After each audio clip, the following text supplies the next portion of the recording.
আসসালামু আলাইকুম আপু ভাইয়ারা, কি অবস্থা সবার? আশা করি সবাই ভালো আছো। আল্লাহর রহমতে আমিও অনেক বেশি ভালো আছি। আমি হচ্ছি মহিমা জাহান। আমি আজকে তোমাদের সাথে কথা বলছি বাংলাদেশী ব্লগার মহিমা ইউটিউব চ্যানেল থেকে। আজকে আমি তোমাদের সাথে ঈদের পরের দিনের ব্লগটা শেয়ার করব। আশা করি তোমাদের কাছে এই ভিডিওটা অনেক বেশি ভালো লাগবে।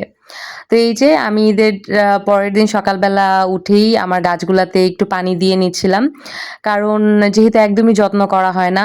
আর তোমরা যারা হচ্ছে আমার ব্লগ দেখো তারা হয়তোবা জানো যে আমি কিছুদিন যাবত অনেকটাই অসুস্থ। তো ওইভাবে আমি কোনো কাজই করতে পারি না। যতটুকু আমার হাসব্যান্ড করে দেয় বা আমাকে যতটা হেল্প করে আমার হাসব্যান্ড ততটাই হয়তোবা করা হয়। আর আমার শাশুড়ি মা তো পুরো বাড়ির দায়িত্বে আছে। উনি তো সব কাজই করে। উনাকে আর এক্সট্রা এগুলো প্যারা আমারই দিতে ইচ্ছা করে না।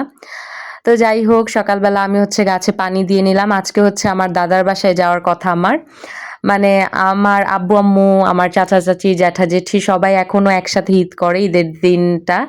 আমার দাদা-দাদু মারা গেছে ১ যুগের উপরে হবে, ১৪-১৫ বছর হবে। কিন্তু এখনো আমরা সবাই একসাথে ঈদ করি আমাদের দাদার বাসায়। তো আজকে হচ্ছে আমাদের দাদার বাসায় আমি যেতাম মানে ঈদের পরের দিন। তো আমি সকালবেলা উঠে হচ্ছে এখানে একটু খাওয়া-দাওয়া করে নিয়েছিলাম। আমি সকালে হচ্ছে রুটি আর একটা হাঁসের ডিম খেয়ে নিয়েছিলাম। আর সাথে হচ্ছে আমি আইসক্রিম খাচ্ছিলাম। কারণ আমার হচ্ছে এত বেশি অস্থির লাগে যেহেতু গরম পড়েছে। তো আইসক্রিমটা খেলে আমার মনে হয় যে আমার একটু রিল্যাক্স লাগে, আমার ভিতরে একটু শান্তি লাগে। তা আমি হচ্ছে সকালে ব্রেকফাস্টেই হচ্ছে আইসক্রিম খাচ্ছিলাম।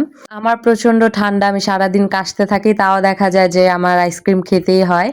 তো আমি যেহেতু ব্রেকফাস্টটা একটু লেট করে করি ১০টা ১০:৩০ দিকে, তো এত বেশি একটা ঝামেলা হয় না। ১০টা ১০:৩০ দিকে খুব বেশি রোদও উঠে যায়।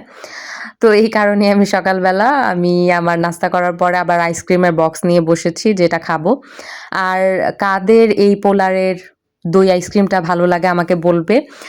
সবাই তো হচ্ছে ক্ষীর আইসক্রিমটা অনেক বেশি খায়। কিন্তু আমার এই দই আইসক্রিমটা খুবই বেশি পছন্দ। যাদের হচ্ছে মিষ্টি কম পছন্দ, তারা এটা খুব বেশি পছন্দ করবে। আমাকে অবশ্যই কমেন্টে জানাবে কারা এই আইসক্রিমটা খেয়েছো, কাদের কাছে কেমন লেগেছে। আমার তো ছোট্টবেলা থেকে এটা অনেক বেশি ফেভারাইট।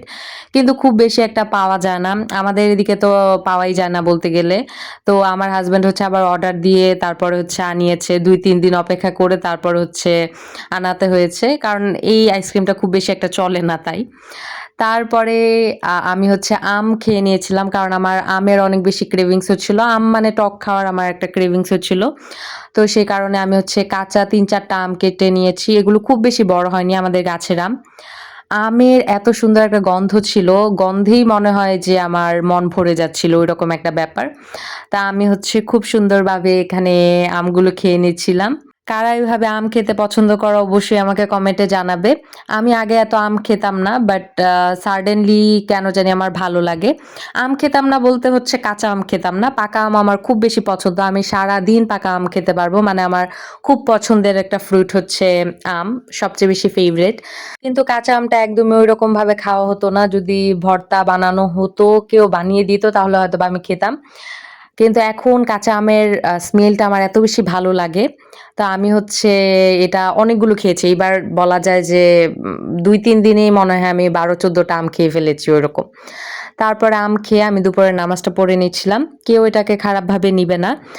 অনেকেই বলতে পারে যে ভ্লগের মধ্যে নামাজ দেখানোর কি আছে? আমি এটার একটা পজিটিভ দিক তোমাদের সাথে শেয়ার করতে চাই। কারণ মানুষ হচ্ছে অনুকরণ প্রিয়। আমিও মাঝে মাঝে যখন আমার বাসার কোনো কাজ করতে ইচ্ছে করে না, তখন আমি ভ্লগ ছেড়ে দিয়ে তারপর কাজ করি। আমি যখন দেখি যে মানুষ কাজ করছে, তখন আমারও ঐরকম একটা অনুপ্রেরণা আসে যে আমিও একটু কাজ করি। তো আমার মনে হয় নামাজও ঐরকম একটা জিনিস, একজনেরটা দেখলে আরেকজনেরও ইচ্ছা করে পড়তে। তা আমি হচ্ছে নামাজ পড়ে নিয়েছিলাম, সাথে অল্প কোরআনও পড়লাম, যতটুকু আমি পেরেছি। তারপরে আমি চলে গেলাম আমার দাদার বাসায়। তো দাদার বাসায় যাওয়ার রাস্তা হচ্ছে এটা খুবই সুন্দর রাস্তা। যতটুকু পেরেছি ক্লিপ নিয়েছি। আর ঐদিনও আমি মানে ঈদের 2nd দিন যেহেতু ছিল, আমি খুব সুন্দরভাবে সেজেছিলাম। নতুন ড্রেস পরেছিলাম। চিন্তা করেছিলাম যে আসার পথে আমরা হচ্ছে এই রাস্তাটায় দাঁড়িয়ে কিছু ছবি-টবি নিবো। কিন্তু আনফরচুনেটলি আমাদের খুব তাড়াহুড়া করে এসে পড়তে হয়। কারণ আমার ননাস বাসায় এসেছিল, তার হাসব্যান্ডও ছিল। হাসব্যান্ডের আবার চলে যাওয়ার কথা ছিল মানে আমাদের দুলাভাইয়ের। তো আমরা হচ্ছে খুব জলদি জলদি করে চলে এসেছিলাম যাতে ওনার সাথে মিট করতে পারি। আর এই যে এখানে হচ্ছে রান্না-বান্না হয়েছিল সবার জন্য ৬০-৭০ জন মানুষের জন্য। এগুলো হচ্ছে সব আমাদের গোষ্ঠীর মানুষ। মানে হচ্ছে আমাদের বাসায় একটা ট্র্যাডিশন হচ্ছে ঈদের পরের দিন সব ফুপুর বাচ্চাদের সবাইকে হচ্ছে দাওয়াত দেওয়া হয়। আমাদের বাড়িটা যেহেতু নতুন করা হচ্ছে তাই সবকিছু ভাঙাচোরা অবস্থায়, তো ওইখানে ছোট্ট একটা আলাদা রান্নাঘরের মতো করা হয়েছিল। তো এখানে হচ্ছে সবকিছু রান্নাবান্না করে খাওয়া-দাওয়া করানো হলো। তা আমরা চলে এলাম আবার বাসায়। বাসায় আসার পরে হচ্ছে আমি এখানে সেমাই বানিয়ে নিয়েছিলাম, জর্দা সেমাই যেটা। আমার এই সেমাইটাই অনেক বেশি পছন্দ। তো আমি হচ্ছে এখানে খুব সুন্দরভাবে জর্দা সেমাই বানিয়ে নিয়েছিলাম।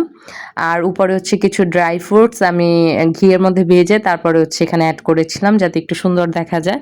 তো এটাই ছিল আজকে আমার ছোট্ট একটা ভ্লগ আপু ভাইয়ারা। আশা করি তোমাদের কাছে এই ভিডিওটা ভালো লেগেছে। যদি ভালো লেগে থাকে তাহলে হচ্ছে আমার এই ছোট্ট ফ্যামিলির একজন সদস্য হয়ে যেও, আমার চ্যানেলটা সাবস্ক্রাইব করে। আর অবশ্যই আমাকে কমেন্ট করো, তোমরা যা জানতে চাও জিজ্ঞাসা করো। আমি কিন্তু সবার কমেন্টে রিপ্লাই দিয়ে থাকি। তো আজকে এই পর্যন্তই। আল্লাহ হাফেজ সবাইকে।